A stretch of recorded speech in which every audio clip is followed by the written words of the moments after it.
a second to let it record. We can cut out the first minute or so. Perfect. Okay. Says you're recording? Says I'm recording. All right, great.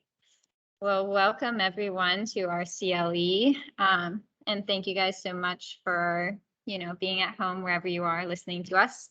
So today our CLE is really going to be focusing on issue spotting, specifically noticing in your legal aid cases when an education issue might pop up. So we are both from the organization Legal Aid Justice Center, and we are actually one of the only legal aids in Virginia that actually practices education law. So if you ever have technical questions about education law, you can certainly reach out to us or people in our youth justice program who all are experts in education law. But we also want to use this opportunity to kind of encourage other legal aids to at least notice when an education issue might be there and at least point the clients in the right direction for where they can get help. So the reason that this actually came about and we thought that this would be a good presentation to do is we were noticing that in a lot of our housing cases, if we weren't able to help someone or maybe we lost the case, then, we had families who were becoming homeless, and our education lawyer actually pointed out that we should be giving out flyers to people about their rights as it applies to changing schools or staying in the same school when they suddenly are no longer in the same household.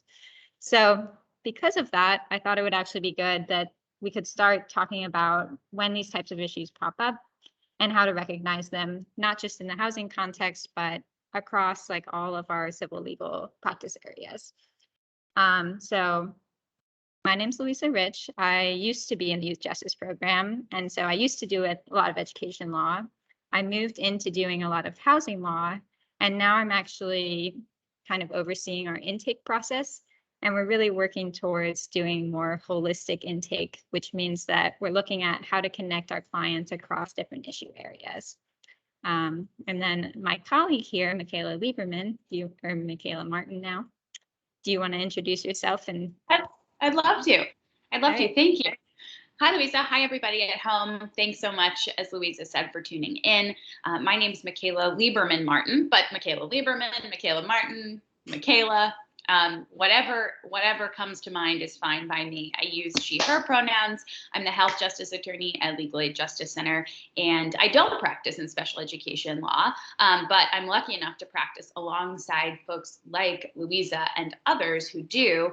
And a lot of what I do as the health justice attorney is sort of use the law to shore up social determinants of health, one of which is educational attainment, right? And making sure that our clients are able to access their learning supports and other disability supports in the educational context to make sure that they can live a healthier life ultimately. So I'm delighted to be a part of the presentation because while I'm not an education attorney, there are often times where I draw on the expertise of education attorneys and work that they do to improve the health outcomes for my clients in various public benefits contexts and also in the context of healthcare access. But we'll get into that in just a second. Yeah, thank you. Yeah, and just as like a way of preview, don't worry, we're not going to get into like too much nitty gritty. A lot of this is going to be stuff that we hope that you can actually remember, and there's big picture stuff that when you see it, you'll know it. So should we go ahead and jump right in? Let's jump in. All right, great. Let me go ahead and share my screen.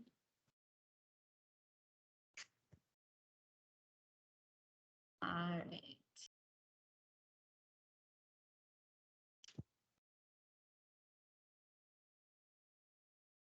So some of the civil legal areas that we're going to be touching on is housing, immigration, healthcare, and public benefits. There is some aspect of this as well. I know a lot of civil legal aids do family law, and I do think education law often will intersect with that when you're dealing with changing custody. Legal Aid Justice Center does not do family law. So if we have experts out there in the audience, feel free to pipe up if you see kind of ways in which this interacts with your practice. So what I'm going to start with is actually talking about enrollment issues. So as I kind of previewed a little bit, enrollment comes up a lot when you're dealing with people who have changing addresses, a lot of instability in their housing, as well as other vulnerable populations who may or may not have difficulty in producing the documents that schools want for enrollment.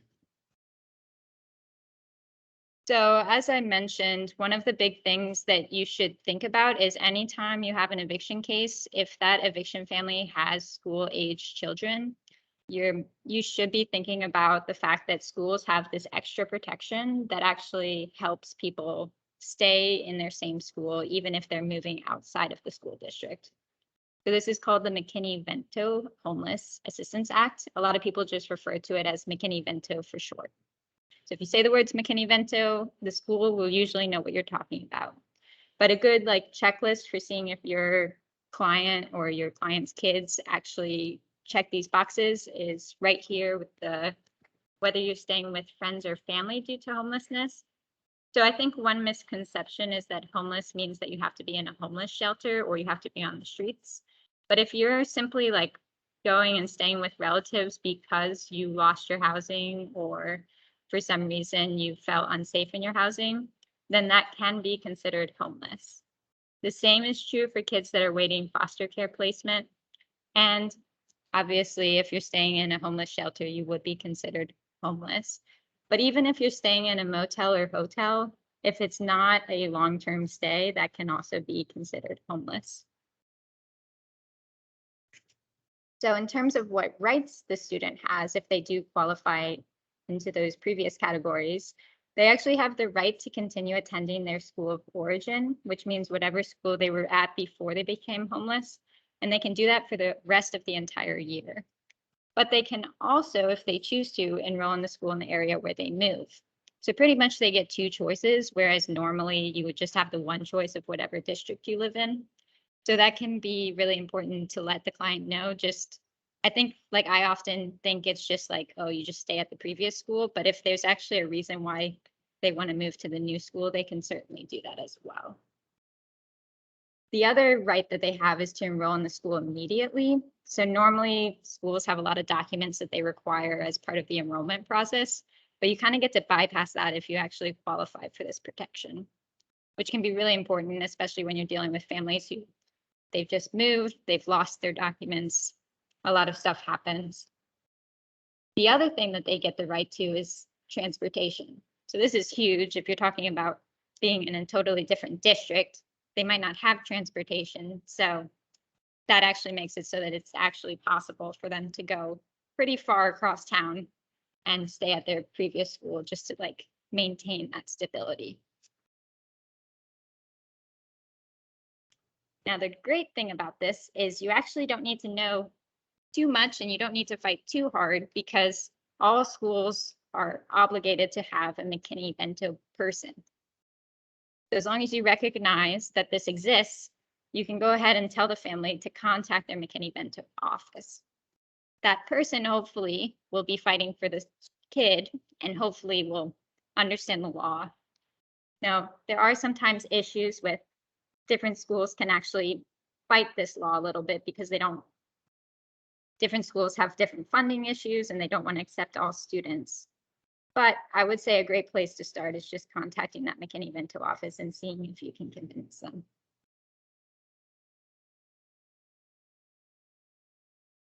Now, the other way in which we see kids have trouble getting into enrollment is with immigrant students. And a lot of this has to do with maybe not having the right documentation or also schools just not understanding the law. So schools actually have to enroll students regardless of immigration status. There was a Supreme Court case that actually said that it was unconstitutional to discriminate against undocumented students for the status of their parents. And so even if the student does not have a social security number, they are obligated to be enrolled in school. The other thing, though, that can get complicated is schools still are allowed to require certain documents. So they are allowed to require proof of residency, but they can't ask whether the person has a certain immigration status or what the immigration status is of their parents.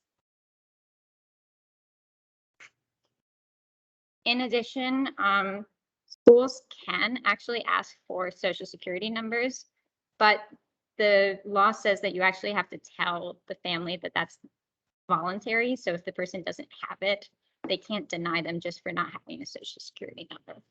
So that can be like a confusing distinction to know. The other thing I want to bring up that's a little aside to enrollment, but is also important for immigrant students, is this issue with language access. So schools are not required to have education in all languages. They can teach education in English, but they are required to affirmatively help limited English students overcome language barriers. So what that means can be pretty fact specific. However, an easy way to kind of check the boxes, or at least make sure that the school is doing something, is whether they have specific education resources for ESL students. That's kind of like the code word to look out for. I do think sometimes parents can get a little confused by this because they expect that the student needs to be taught in certain language. However, the law has kind of recognized that schools are limited in what they can offer. The good news, though, is that schools must communicate all information to the parents in a language that they can understand. So that can be sometimes not totally followed, and I see that actually pop up a lot. So even though the school's not required to teach in English, they are required to send certain important documents in the parent's language of choice. Now, sometimes there is a little bit of a fight about which documents need to be translated and which don't. But if you're really interested in that, the source of law would be Title VI.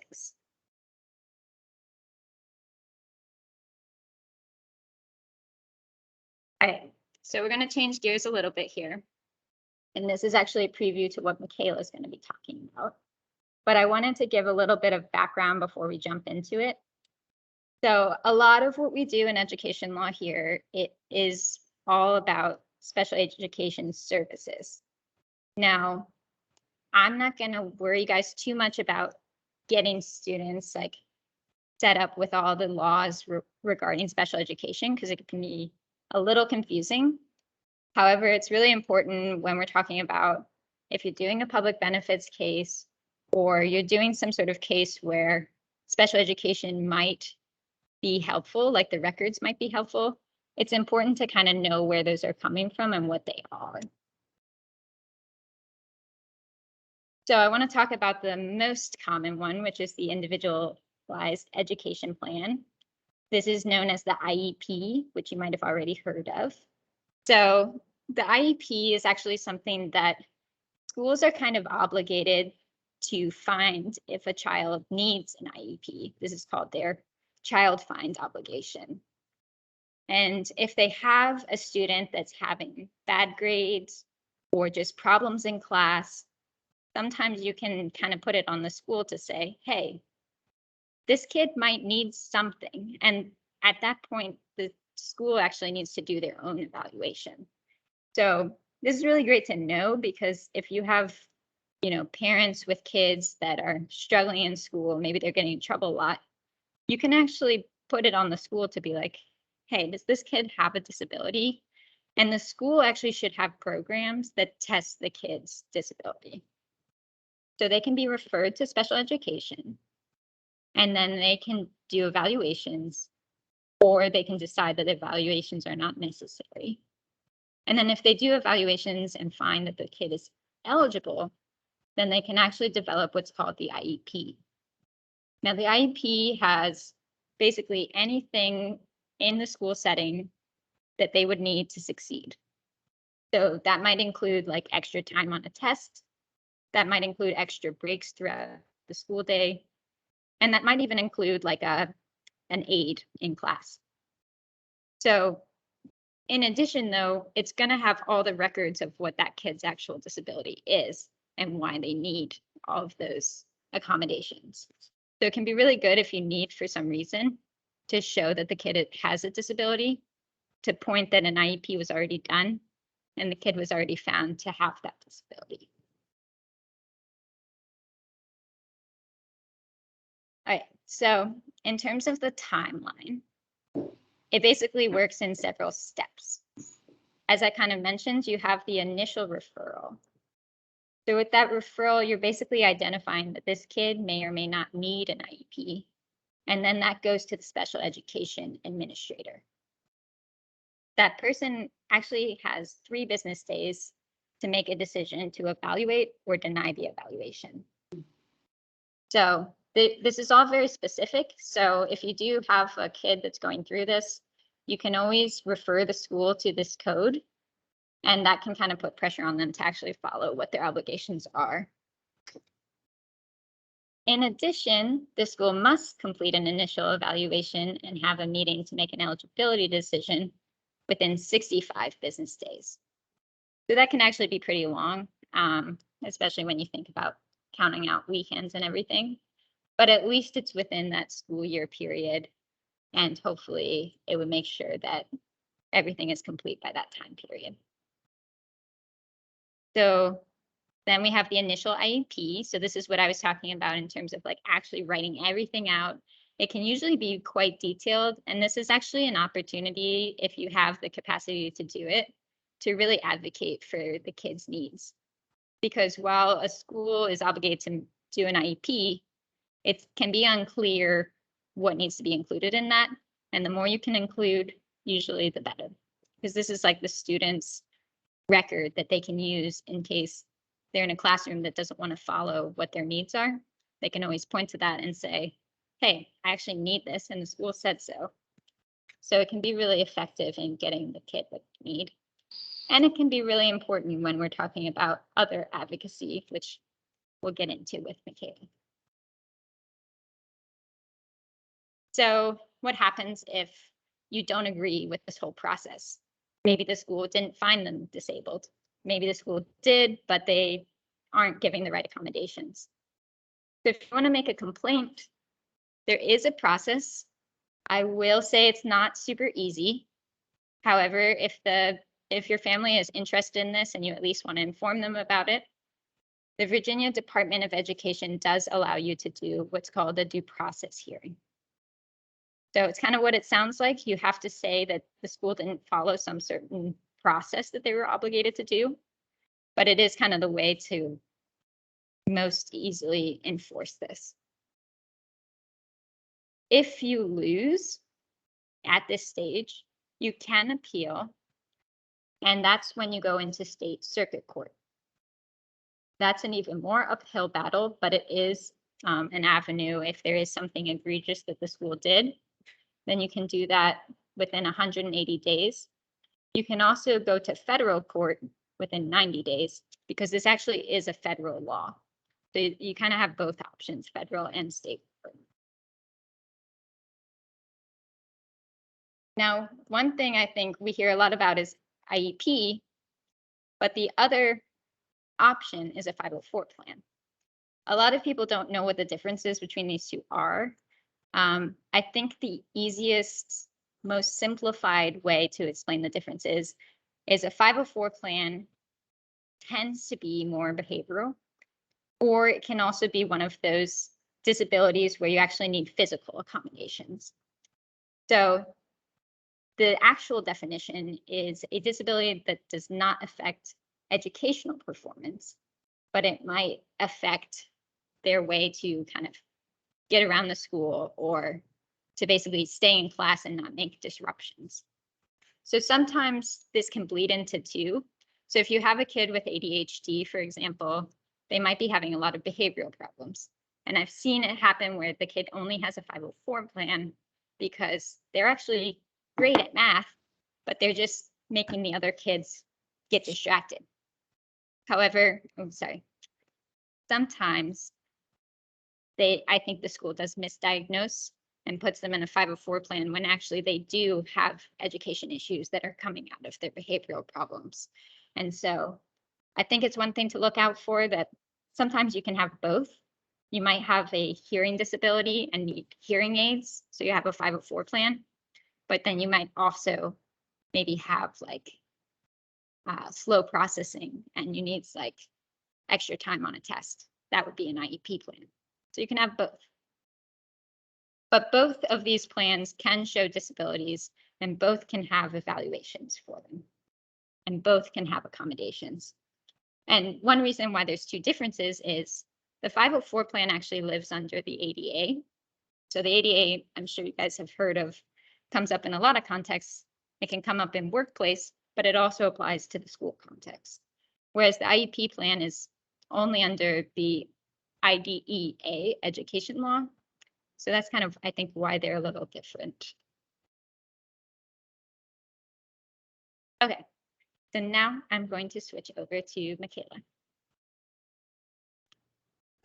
Great. Well, thanks so much, Louisa. I'm reminded listening to you of why IEPs and 504 plans are super useful in cases across the board, but particularly in public benefits cases and Medicaid cases that I work on, because they can be used to show not only that a qualifying disability exists, which, as we'll talk about in the context of SSI or supplemental security income, that can oftentimes provide the underlying basis for eligibility for a really important cash assistance support program. It can also show that if a client is denied that particular program, SSI, that the disability is ongoing. And in the Medicaid context, the documents, the 504 plan and the IEP can serve as great evidence of ongoing need for medically necessary services for kids. So we'll get into it right here. All right, so let's back up for a second. SSI, or Supplemental Security Income, as I mentioned, is a cash assistance program administered through the Social Security Administration vis-a-vis local field offices. And it's a really important form of subsistence income for many, many families who live in poverty. This program specifically is designed to meet the very basic needs of low income or low resource children or elderly and disabled individuals. But essentially you'd have to be both low income and resourced, and you'd have to have a qualifying physical or mental disability. Resources and disability are, of course, defined in the law and in the implementing regulations. And keep in mind that as it stands now, and there's some discussion at the federal level about revisions to the Supplemental Security Income Program, so keep an eye out for those. But for now, low income or low resource means you have under $2,000 worth of resources, and that includes cash in your bank. That includes, your if you have more than one car, if you're a family with multiple drivers, that second car or any car above your first, which is exempt, contributes to your resource limit. So it's an incredibly low resource limit. And then, of course, your qualifying disability is narrowly construed, and we'll get into that in a second. So that's the basic overview of what SSI is. Now, for children, the qualifying disabilities are basically, you have to meet one of any number of these listings. These are predetermined disabilities that are defined in the laws and in the POMS, or the implementing policy manual here. And you can see, well, hopefully you can see, it's a lot of text on one screen here, but they are right there, they're categories, and they can be difficult to fit within one. However, for special education purposes, if you're dealing with a family who has a child in special ed or receiving special education services, and they may also be receiving SSI, or they may have tried to apply and been denied, or they may have been receiving SSI and then denied at some point where their disability was reevaluated by the Social Security Administration. One category for kids that is oftentimes a way in to get SSI or to continue getting SSI would be this disability listing, the mental disorders listing. And you can see that there are a series of what the law describes as mental disorders that are enumerated here, each with its own sub-definition.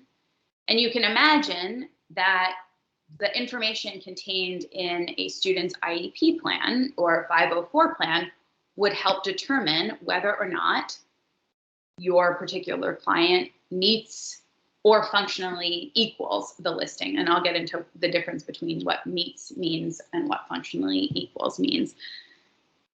To meet this definition, you would have to show that you essentially, all of these sublistings have definitions, and you'd have to meet, as you might suspect, all of those requirements, right? And to do so, you could use evidence from early intervention programs, school, vocational work, training programs, and you'll see below IDP plans, your special education services, you can see right here, right? How your disability presents itself in the classroom, and that can be used as really strong evidence that you meet one of these mental disorders. Now, if you don't actually meet the criteria as it's enumerated in the regulations, then you could show that while you might not exactly fit into that narrow category, right, your limitations functionally equal, meaning they're essentially that you are facing the same kinds of impairments. And it's even more specific than that. So you can see here, if you have a severe impairment or combination of impairments that does not meet or medically equal any listing, we will decide if it results in limitations that functionally equal the listings, meaning you have marked limitations, so more than moderate limitations in two domains of functioning, or one extreme limitation in a single domain. And what are the domains? This essentially means the Social Security Administration is going to look at how you acquire and use information, how you attend and complete tasks, interact and relate with others, move and manipulate objects, care for yourself, and what is your overall health and physical well-being and what's required to promote those things. So if we step back and we remember what Louisa was describing with the IEP or the 504 plan, right? Those documents are going to have all sorts of provisions in there that describe what the underlying needs of the student in this case are at school and how the school has intervened to either accommodate those or ensure that those needs don't interfere with their educational attainment. Things like a one-on-one aid, right? And whether that's necessary to prevent behavioral outbursts, right? Whether a person has slow processing, that in evidence that's contained in, for instance, the individualized education plan is going to be really helpful to show that actually your client also has difficulty, marked limitations in acquiring and using information or focusing and attending and completing tasks. So this is all to say, just if you're sort of adjacent to all of these, or you're just issue spotting, right? If you have a child who's in special education, know that if they're receiving special education services, there's going to be a wealth of information in those documents that you can then use to prove ongoing eligibility from a disability perspective for programs like SSI. Okay. So that's SSI. We'll move on to Medicaid to make sure that your client gets access to the medically necessary services he, she, or they need. And one way to do that is through invoking this early periodic screening, diagnostic, and treatment mandate from the Medicaid Act. So this is often referred to as EPSDT. It's a provision of the Medicaid Act that comes both from the Federal Medicaid Act as well as state Medicaid law. And essentially, it is a very robust provision of services for kids on Medicaid. So it is essentially a mandate that provides kids on Medicaid the affirmative right to receive all medically necessary services to correct, ameliorate their ameliorate their disabilities or their conditions. And what that really looks like is essentially if your state Medicaid plan, so in Virginia, if Virginia Medicaid has certain requirements to for a child to receive private duty nursing care, for instance. And those are specifically enumerated using a screening tool that the child's needs are essentially scored against. If the child doesn't fit into those predetermined boxes, but nonetheless demonstrates a need for private duty nursing care, this mandate, in theory, allows that child to get a second look by the reviewing agency, by the Medicaid agency, at what those needs are. And if they don't fit into the predetermined categories, then they get a sort of more holistic review at that second level to ensure that they get access to all medically necessary services, despite the fact that their needs aren't perfectly captured in the screening tools, essentially. So it's a very robust right, as I said, and you don't always, in order to get services by invoking EPSDT, you don't necessarily show that these services would improve the disability or the condition of your client, but rather that they would even ameliorate, meaning maintain the status quo. So super important if you're just looking to continue receiving care that the child, or preserve the care that the child was receiving. And this oftentimes, you can imagine, comes up in the context of Medicaid denials. And so if you have a client who is facing a Medicaid denial, the evidence you might need would, of course, be information from doctors, nurses, clinicians, behavioral therapists, medical records, but also you could bring in information that's contained within a 504 plan or an IEP plan to show that, in fact, the school system itself has determined that, yes, these health conditions exist, persist, and manifest in an educational setting, and here's what the educational setting has done to ameliorate those conditions or accommodate them, showing that those interventions are necessary, and if they can be replicated outside of school, or if they're required to be replicated outside of school as indicated by a service authorization or what have you, then that IEP plan, that 504 plan, can be really helpful information to submit to your DMAS hearing officer or the insurance company or whatever, DSS, whatever entity is denying those Medicaid services. And where I often see this is in the context of home and community-based services. So these are services that kids receive in their home and community rather than in an institutional setting.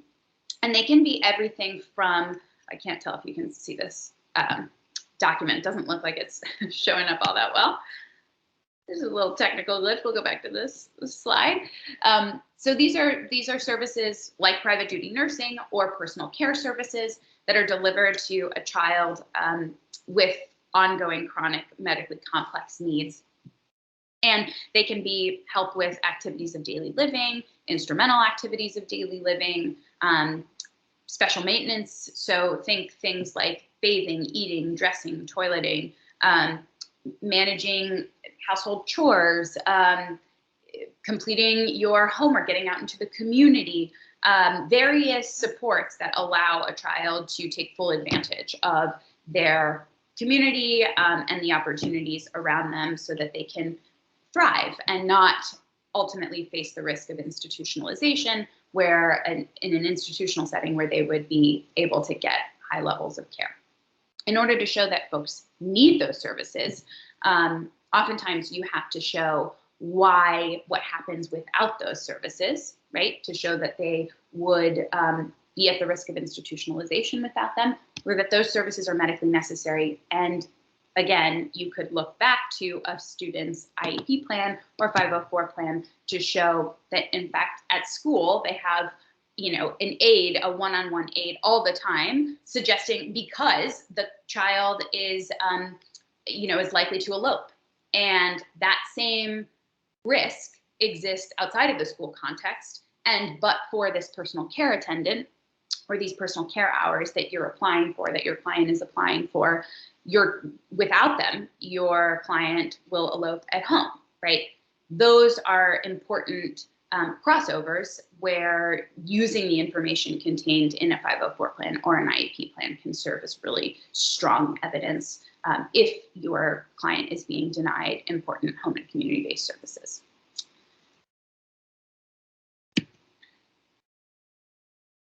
So with that, that's a lot of talking. I think, you know, you've seen the value, hopefully at this point, of just knowing enough about educational supports and special education laws and obligations to issue SPOT and figure out how to use those supports in other cases and in other substantive areas of the law. But now we'll put your knowledge to the test, right, Louisa? That's right, Michaela. Yeah, so we are virtual. We unfortunately don't know if we have the power to do breakout rooms. So what we're going to do instead is go ahead and ask these questions, give you the hypothetical situation, and then pretty much put a pause for you guys to think about it. Feel free to jump in the chat box and put out any thoughts you have. If you feel more comfortable just jotting it down on a notepad, you can do that as well. And then once the appropriate time has kind of passed, we'll go ahead and try to give you what the answers are. If we go too fast or something because of the way that we recorded this, we can possibly put a pause on it. So just like jump in the chat, let us know if it was too fast for you. And hopefully we can respond. All right, should we jump into it? Let's do it. All right. So, hypothetical. Your client walks in with an eviction judgment, and you advise them that unfortunately there is nothing you can do and they will need to move out. You've looked at the notice of termination, you've looked at everything that they have, the receipts, and unfortunately there's just no defenses that you have. And sometimes this happens and you have to turn the client away. And so in response, they go ahead and tell you that they can't find another apartment and they're going to be forced to move in with their brother. They're really upset because they know that their brother only has one bedroom and it's going to be really crowded because they also have 2 kids. They also, sorry, I can't see the whole hypothetical with us in the background. So I'm going to keep reading it. Michaela, can you still see my screen? Yep. Okay, perfect. They also don't have any income because they had to quit their job and take care of their nonverbal autistic son. So go ahead and sit with this. There's several facts in here, and what we're kind of asking you guys to do is issue SPOT. So wherever you see there might be something related to anything that me or Michaela have mentioned, go ahead and write that out. Think about what you might tell this client in terms of those other things that exist out there. So we'll take a little pause. Michaela, do you want to go ahead and watch the time for me?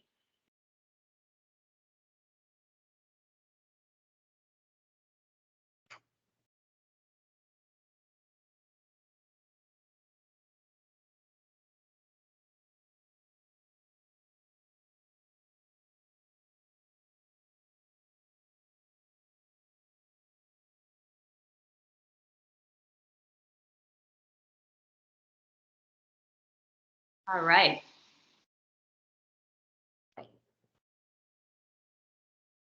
So one thing that was out there is the fact that you've got people moving homes and doubling up with a family member. So if you recall in my first slide, we talked about how you can be considered homeless for school purposes if you're doubled up with family members. So what that should remind you of is the McKinney-Vento Act. And what that act does is it means that even though you're in this new housing situation and you technically have a roof over your head, you have the right to either stay in the same school that you were before, get transportation to that school, or automatically enroll in a new school without needing all of these robust documents that you would normally need. Both times you can either contact the McKinney-Vento liaison from the first school or from the new school, whichever school you're trying to go to. Michaela, you want to take the other one? Yeah, so again, this brings up potential issues for SSI, right? Maybe there's a qualifying underlying disability here. And same for if the child needs intense in-home or in-community healthcare supports like personal care services, or even potentially has a nursing need here. You can suggest that the child be screened for a Medicaid waiver, which generally happens either in an inpatient setting or through the Department of Health, I believe, and potentially maybe at DSS. Generally, we handle cases at the time that they already have, they've already been enrolled in a home and community-based services program and are being denied specific services within there, within that program. But these are really important supports where a family member could serve as the personal care attendant depending on the relationship between that family member and the person receiving the in-home care. Yeah, and as with all special needs, it's always good to check if an IEP already exists, and if it doesn't, to try to go ahead and set a kid up with the IEP. I've actually had like SSI cases that I was doing that were denied for lack of medical records, and the kid was completely failing all of her classes. It seemed clear to me that it was due to her disability, but unfortunately she didn't have an IEP set up, which was actually kind of a school failure that was then influencing my SSI case. So what we ended up doing is after she was denied, we set her up with an IEP in school and then reapplied for SSI. All right, so we got our next hypothetical. Do you want to read this one? Sure. Okay. Your client speaks limited, it has limited English proficiency. Your client mentions that they're unable to make a good living because they can only work night shifts due to homeschooling their child. And when you ask them what made them homeschool their child, they respond that the school was asking them for a social security number and utility bills, but the utility bills are paid in the roommate's name. So your client's also mad that the school does not offer any instructions in French, which is their native language. And when they requested a transfer to a district with a French immersion program, they were told no. Okay, so we'll let these facts marinate for a little bit. I will watch the clock. Take a second, think about what issues are coming up for you.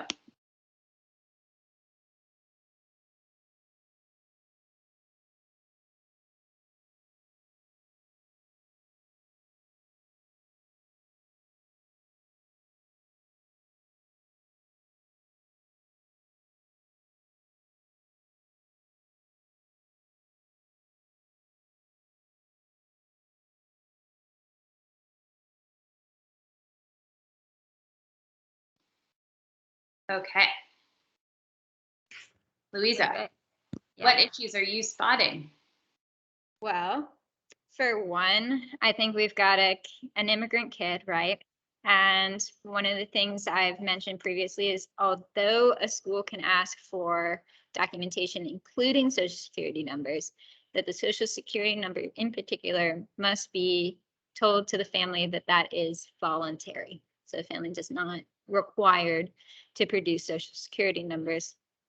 However, unfortunately, proof of residency is allowed. We even had a big education fight here in Richmond with the fact that they were suddenly requiring utility bills. It was like something that they didn't make exceptions towards, and some of our families don't pay utility bills. But unfortunately, they're actually allowed to do that so long as it's considered reasonable. Sometimes you can come up with other proofs of residency, though, and push back as long as you can have other documentation that shows it as well. And then we've also got non-English language.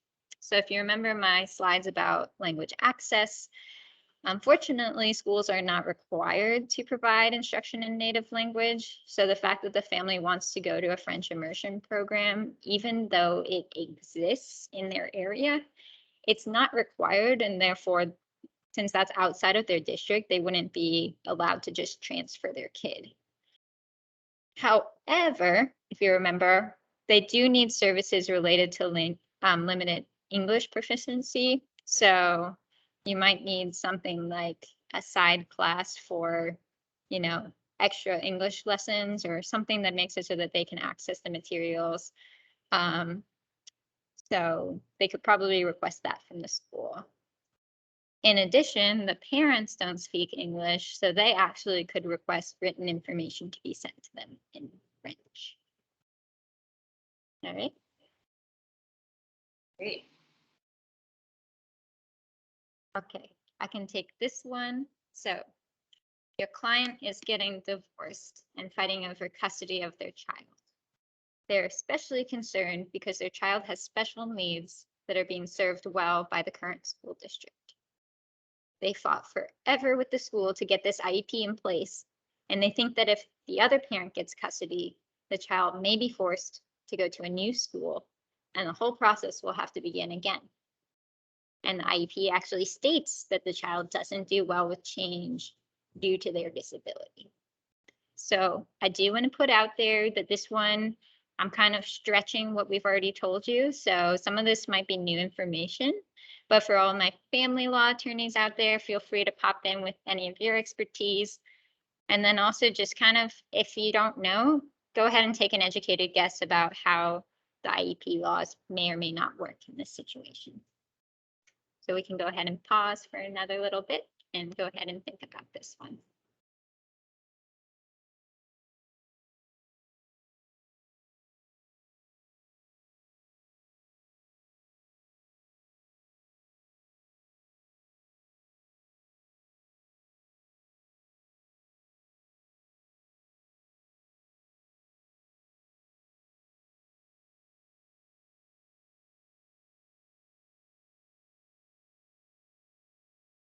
Okay.